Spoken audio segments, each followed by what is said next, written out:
بسم الله الرحمن الرحيم.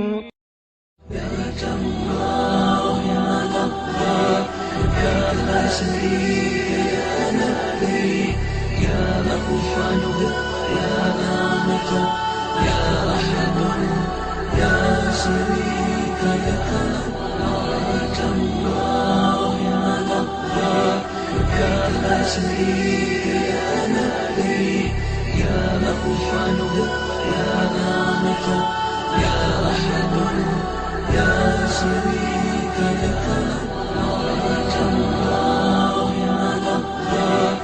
يا لا شريك لك يا مغفر يا نعمة يا أحد يا شريك لك لبيك اللهم لبيك لبيك لا شريك لك لبيك إن الحمد والنعمة لك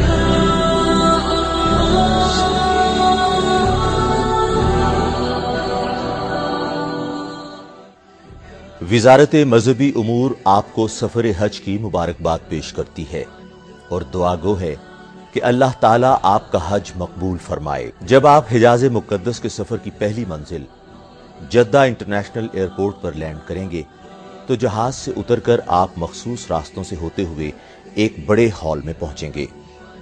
یہاں تک پہنچنے کے لیے سعودی حکام آپ کو قدم بقدم رہنمائی دیں گے۔ یہاں ہی آپ کو اپنا سامان ملے گا جو آپ کی آمد کے ساتھ ہی کنویئر بیلٹ کے ذریعے اس ہال کے بیرونی حصے میں پہنچا دیا جاتا ہے۔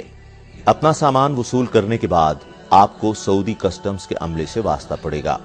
یہاں کافی وقت صرف ہوتا ہے، بلکہ یوں کہیے کہ کئی گھنٹے بھی صرف ہو سکتے ہیں۔ کسٹمز کا عملہ آپ کے کاغذات چیک کرنے کے ساتھ سامان کی مکمل چھان بین کر سکتا ہے۔ سامان کی چیکنگ کے دوران کسٹمز کے عملے کو مطمئن کیے بغیر کوئی بھی مسافر ایئرپورٹ سے باہر نہیں جا سکتا، اس لیے ان مراحل کو صبر و تحمل اور خندہ پیشانی سے طے کریں۔ کسٹمز حکام سے فارغ ہونے کے بعد آپ ہال سے نکلیں گے تو آپ کو پاکستان حج مشن کے معاونین اور اہلکار خوش آمدید کہیں گے۔ آپ کو مکہ مکرمہ لے جانے والی بسوں تک پہنچائیں گے جو مکتب اور بلڈنگ کی ترتیب کے لحاظ سے روانہ ہوں گی۔ جدہ سے مکہ مکرمہ کا فاصلہ اگرچہ بہت زیادہ نہیں، لیکن حج کے دنوں میں بہت زیادہ رش اور قدم قدم پر چیکنگ کے مراحل طے کرتے ہوئے یہ بسیں بعض اوقات 5-6 گھنٹے میں جدہ سے مکہ مکرمہ پہنچتی ہیں۔ مکہ مکرمہ میں حجاج کرام کو ان کی رہائش گاہوں تک پہنچایا جاتا ہے، جہاں پر موجود معاونین آپ کی مختص رہائش پر پہنچانے میں آپ کی مدد کریں گے۔ کمرے میں سامان رکھنے اور ضروری لوازمات سے فارغ ہونے کے بعد آپ کو عمرے کے لیے روانہ ہونا ہے، جس کے لیے آپ کی رہائش گاہ پر بسیں موجود ہوں گی جو آپ کو حرم پاک تک لے کر جائیں گی۔ حرم کی طرف روانہ ہونے سے قبل اپنے گلے کے لاکٹ اور مکتب کے کارڈ ضرور ہمراہ رکھیں، جبکہ اپنی بلڈنگ اور مکتب کا نمبر اور علاقے کا نام لکھ کر اپنے پاس بھی رکھ لیں یا یاد کر لیں، تاکہ راستہ بھولنے کی صورت میں معاونین آپ کو رہائش گاہ تک پہنچانے میں مدد دے سکیں۔ دوران سفر زیادہ سے زیادہ تلبیح پڑھتے رہیں، فضول گفتگو اور شکوہ شکایت کو زبان پر نہ آنے دیں۔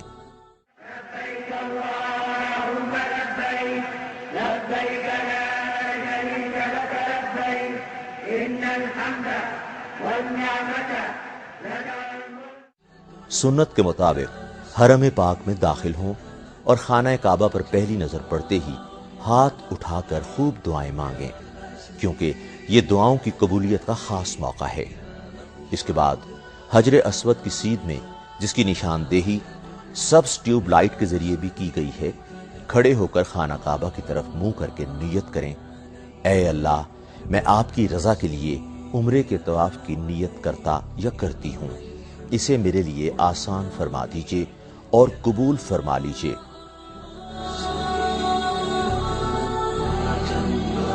اس کے بعد بسم اللہ اللہ اکبر کہتے ہوئے حجر اسود کی طرف ہتھیلیوں کو چوم لیں۔ اسے حجر اسود کا استلام کہا جاتا ہے۔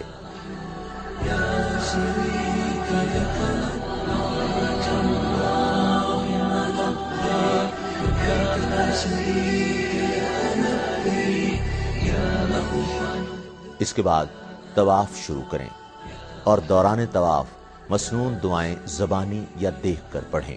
نیت طواف یا دیگر مقامات پر پڑھی جانے والی دعاؤں کے عربی الفاظ اگر یاد نہ ہوں تو جو بھی دل میں آئے مانگیں، جس زبان میں چاہے مانگیں۔ آپ کو خانہ کعبہ کے گرد 7 چکر پورے کرنے ہیں۔ خیال رہے کہ مرد حضرات حالت احرام میں طواف کے دوران دایاں کندھا ننگا رکھیں گے، جسے استباح کہا جاتا ہے، اور صرف پہلے 3 چکروں میں سینہ تان کر تیز تیز چلیں گے، جسے رمل کہا جاتا ہے۔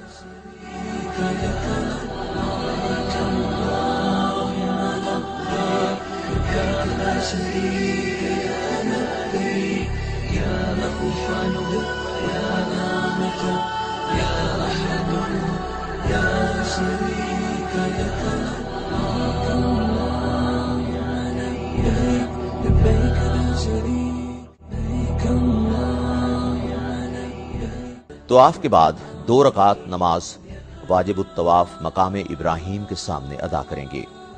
اگر یہاں موقع نہ ملے تو یہ حرم میں کہیں بھی ادا ہو سکتے ہیں۔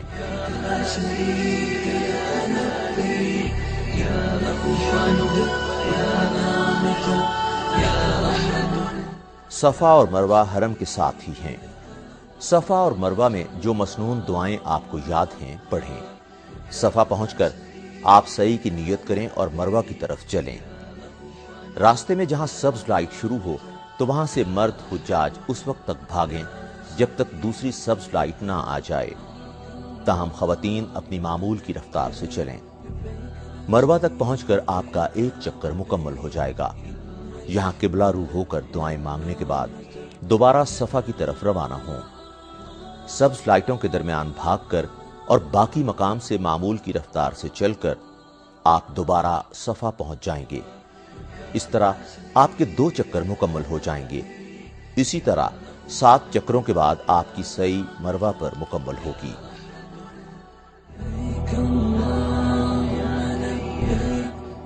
سعی کے بعد مرد حضرات حلق یعنی بال منڈوا کر اور عورتیں قصر یعنی بالوں کی لٹ کٹوا کر حالت احرام سے باہر آ جائیں گی۔ یوں آپ کا فرض عمرہ مکمل ہو جائے گا۔ بعد میں آپ نفلی عمرے یا طواف کر سکتے ہیں، لیکن عمرے کے لیے آپ کو میقات پر جا کر احرام باندھنا لازم ہے۔ آپ کی رہائش گاہیں مکہ مکرمہ میں عزیزیہ نامی بستی میں ہوں گی، جو حرم پاک سے تقریباً 7-8 کلومیٹر کے فاصلے پر واقع ہے۔ لیکن گھبرانے کی ضرورت نہیں۔ گورنمنٹ اسکیم کے تحت آئے ہوئے حجاج کی رہائش گاہوں کے باہر حرم آنے جانے کے لیے جدید ایئر کنڈیشنڈ بسیں مفت مہیا کی گئی ہیں، جو 24 گھنٹے وہاں موجود ہوں گی۔ اگر آپ چاہیں تو 5 نمازیں حرم میں ادا کر سکتے ہیں۔ حرم کے پاس پاکستانی پرچم والی ٹوپی اور سبز جیکٹ پہنے معاونین یا مددگار آپ کی رہنمائی بھی کریں گے کہ آپ کو اپنے علاقے کی بس کہاں سے اور کیسے ملے گی۔ گورنمنٹ اسکیم کے حجاج مشترکہ رہائش گاہوں میں قیام کریں گے، جہاں واش رومز، کچن اور واشنگ مشینیں بھی مشترکہ ہوں گی۔ اس لیے ضروری ہے کہ آپ بلا وجہ تنقید سے گریز کریں اور ایک دوسرے کی ضروریات کا خیال رکھیں۔ اب چونکہ سعودی حکومت کی ہدایات کے مطابق تمام سرکاری حجاج کو کھانا فراہم کیا جائے گا، اس مقصد کے لیے وقت پر ڈائننگ ہال آئیں اور یہاں کھانا تناول فرمائیں۔ کمروں میں کھانا لے کر جانا منع ہے۔ ادائیگی حج کے لیے آپ کو تقریباً 40 دن سعودی عرب میں قیام کرنا ہوتا ہے۔ آب و ہوا کی تبدیلی اور لاکھوں افراد کے ساتھ گھومنے پھرنے کی وجہ سے مختلف اقسام کی انفیکشن یا بخار، نزلہ، گلے کی خرابی اور بعض اوقات شدید تھکن کی وجہ سے جسم درد کی شکایت عام ہو سکتی ہے۔ ایسی صورت میں کسی قسم کی پریشانی کی ضرورت نہیں۔ وزارت مذہبی امور کی ہمیشہ سے یہی کوشش رہی ہے کہ حجاج کرام کو حج کے دوران زیادہ سے زیادہ سہولیات مہیا کی جائیں۔ اس مقصد کے لیے پاکستان حج مشن نے آپ کی رہائش گاہوں کے قریب ڈسپنسریاں قائم کی ہیں، جہاں پاکستانی ڈاکٹر اور پیرا میڈیکل سٹاف آپ کی خدمت کے لیے 24 گھنٹے موجود ہے۔ اگر ڈسپنسری سے علاج معالجے کے بعد بھی آپ کی صحت ٹھیک نہیں ہوتی تو آپ عزیزیہ میں واقع हुकूमत पाकिस्तान के कायम करदा बड़े हस्पताल में भी दाखिल हो सकते हैं, जहां पर एक्सरे, टेस्टों और ऑपरेशन तक की तमाम सहूलियात हुज्जाज कराम को मुफ्त मुहैया की जाती हैं। अगर खुदा न खास्ता कोई हाजी हादसे का शिकार हो जाए तो एम्बुलेंस सर्विस भी मुफ्त मुहैया की जाती है। सऊदी अरब में कयाम के दौरान कुछ बातों का बतौर खास ख्याल रखना अज़हद जरूरी है। यहाँ कवानीन इंतहाई सख्त हैं। खुदा न खास्ता अगर कोई हाजी कानून की खिलाफ वर्जी पर पकड़ा गया तो हुकूमत पाकिस्तान और पाकिस्तान हज मिशन इसमें किसी किस्म की मुदाखलत नहीं कर सकेंगे। ये भी जरूरी है कि सऊदी कवानीन का एहतराम किया जाए।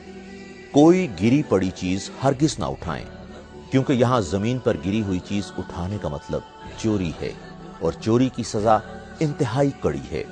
कहीं ऐसा ना हो कि आप सजा के साथ साथ हज से भी महरूम हो जाएं, जो कि आपकी जिंदगी की अव्वलीन ख्वाहिश है। यहाँ औरतों के अकेले फिरने को अच्छी नजर से नहीं देखा जाता, इसलिए अगर औरतों को बाहर जाना हो तो जरूरी है कि सऊदी रस्म रिवाज के मुताबिक अपने महरम के साथ और अबाया ओढ़ कर ही बाहर निकलें। हज से पहले अपने मामूलात को तरतीब दें कि आपने किस वक्त हरम जाना है और कब वापस आना है। आराम भी जरूर करें। ऐसा ना हो कि हज से पहले इस कदर थक चुके हों कि हज के मौके पर बीमार हो जाएं, जो कि बजाते खुद एक मुश्किल और मुशक्कत तलब इबादत है, जहां आपको बहुत ज्यादा पैदल चलना भी पड़ता है। हज 5 दिनों का होता है, जो 8 जिलहज से शुरू होकर 12 जिलहज को खत्म होता है। हज से 2 दिन कबल सऊदी हुकूमत ज्यादा रश के बायस हरम की तरफ जाने वाली बसें रोक देती है, इसलिए इन दिनों में आप हरम पाक तक बसों पर नहीं जा सकते। अलबत्ता छोटी गाड़ियां और टैक्सियां हरम जा रही होती हैं, जिसका किराया मामूल से काफी ज्यादा होता है। बेहतर है कि अपनी रिहाइशगाह के करीब वाक़े मस्जिद में नमाजें अदा करें। हज के दिनों के करीब अपने एहराम, बेल्ट और निहायत कम वजन सामान तैयार रखिए, क्योंकि 8 जिलहज को आप मिना रवाना होंगे। मकतब के लोग आपको इससे मुतालिक वक्त से पहले आगाह कर देंगे और मिना में कयाम के लिए मिना कार्ड भी देंगे, जिस पर खैमा नंबर, मकतब और दूसरी मालूमात दर्ज होती हैं। दौरान हज इस लॉकेट को पहन कर रखना जरूरी है। किसी मसले की सूरत में आप बिल्डिंग में मौजूद मुआविनीन की मदद हासिल कर सकते हैं।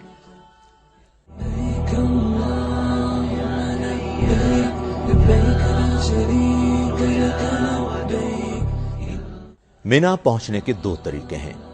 कुछ हुज्जाज पैदल, जबकि कुछ बसों, गाड़ियों के जरिए रवाना होते हैं। एक जदीद और तेज रफ्तार ट्रेन भी मशायर में चलती है, जिसके जरिए हुज्जाज मिना से अरफात और अरफात से वापस मुजदलिफा और मिना पहुंचते हैं। मिना में कयाम के दौरान खाने पीने की एहतियात करें।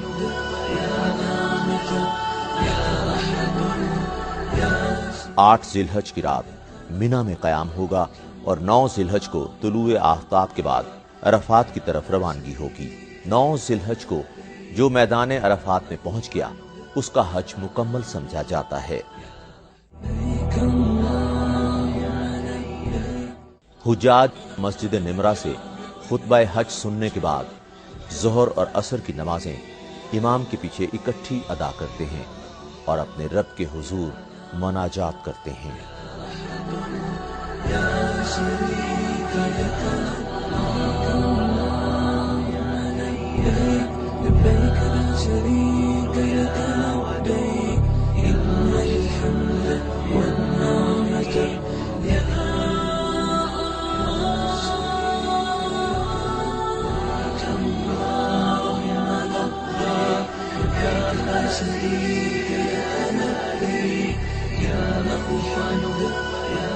गुरूब आफ्ताब मुकम्मल होते ही तमाम हाजी मुजदलिफा की तरफ रवाना हो जाते हैं।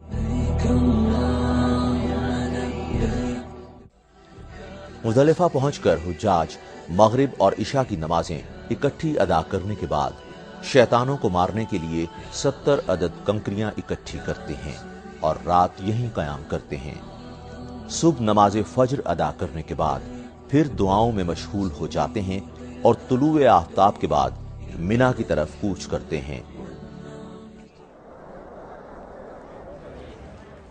10 जिलहज को हुज्जाज जौक दर जौक मुजदलिफा से मिना पहुंचते हैं। उस दिन हुज्जाज ने बड़े शैतान को कंकरियां मारना है। आम तौर पर हुज्जाज जवाल के बाद या जोहर की नमाज के बाद कंकरियां मारने के लिए रवाना होते हैं। कंकरियां मारने के बाद हुज्जाज सुन्नत इब्राहिमी के तहत कुर्बानी करते हैं। कुर्बानी एक अहम फरीजा है। हुकूमत पाकिस्तान ने इस फरीजे की अदायगी के लिए हर हाजी को मुकम्मल इख्तियार दिया है कि वो चाहे तो ये कुर्बानी खुद करे या सरकारी स्कीम के जरिए करवाए। जो हुज्जाज अपने हाथ से बैंक में कुर्बानी के पैसे जमा करवाना चाहें, उनकी सहूलत के लिए हज से पहले कुर्बानी के कूपन हासिल करने के लिए जगह जगह बूथ भी कायम किए जाते हैं ताकि हुज्जाज बरवक्त और बासानी ये कूपन हासिल कर सकें। हज से पहले बहुत से अफराद हुज्जाज कराम की रिहाइश गाहों में आ जाते हैं और खुद को यहाँ का रिहायशी जाहिर करके और बैंक के जरिए की जाने वाली कुर्बानी के नकाइस बयान करके हुज्जाज से बैंक वाली कुर्बानी से कुछ कम पैसे लेकर उन्हें अपने नंबर दे जाते हैं कि 10 जिलहज को आपकी कुर्बानी आपके सामने की जाएगी और चलते बनते हैं। इनमें बेशतर फ्रॉड लोग होते हैं। ऐसे लोगों से होशियार रहें। सऊदी हुकाम भी ऐसे अफराद की तलाश में रहते हैं, लेकिन इसके बावजूद ये अफराद सादा लो हुज्जाज से कुर्बानी के नाम पर पैसे बटोर लेते हैं। बेहतर है कि वजारत मजहबी उमूर या सऊदी बैंक के जरिए ही पैसे जमा करवाए जाएं। वो आपको कुर्बानी का वक्त भी कूपन पर बता देंगे। कुर्बानी 10 जिलहज या 11 जिलहज को होती है। हुज्जाज कराम को चाहिए कि जब तक कुर्बानी का वक्त ना आ जाए उस वक्त से हलफ या कसर ना करवाएं और एहराम ही में रहें। कुर्बानी के बाद हुज्जाज हलक या कसर करवाकर एहराम खोल देते हैं और तवाफ ज़ियारत के लिए हरम रवाना होते हैं। और तवाफ ज़ियारत के बाद हुज्जाज इबादत हज के एक बड़े हिस्से से फारिग हो जाते हैं, लेकिन उनका क़याम मिना में ही होगा।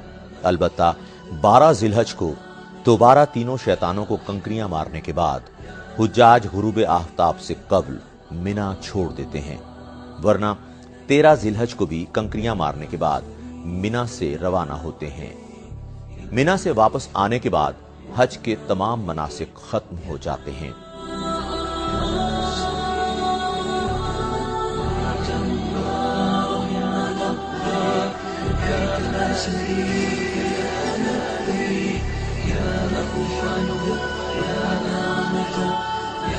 मक्का मुकरमा से रवाना होते वक्त हुज्जाज तवाफ विदा करते हैं।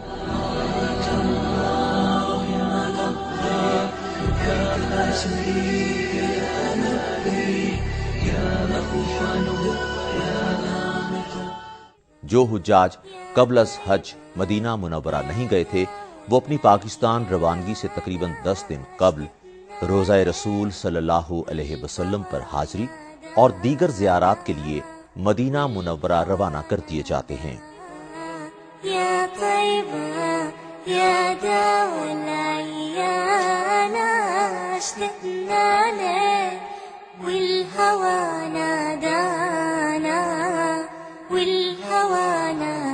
मदीना मुनव्वरा पहुंचकर बावुज़ू होकर मस्जिद नबवी सल्लल्लाहु अलैहि वसल्लम तशरीफ ले जाएं और 2 रकात नमाज नफल शुक्राना के बाद बाबुस सलाम के रास्ते रोज़ा रसूल सल्लल्लाहु अलैहि वसल्लम पर हाजिरी दें कि अल्लाह ताला ने आपको ये लम्हा नसीब किया जिसकी आरज़ू आपकी जिंदगी की अव्वलीन ख्वाहिश थी।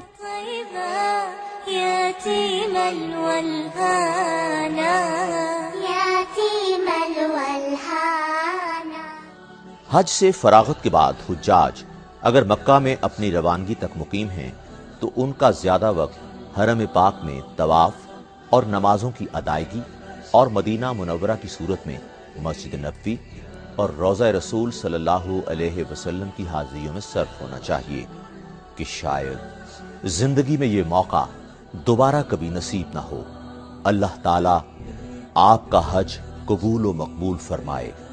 आमीन सुम्मा आमीन।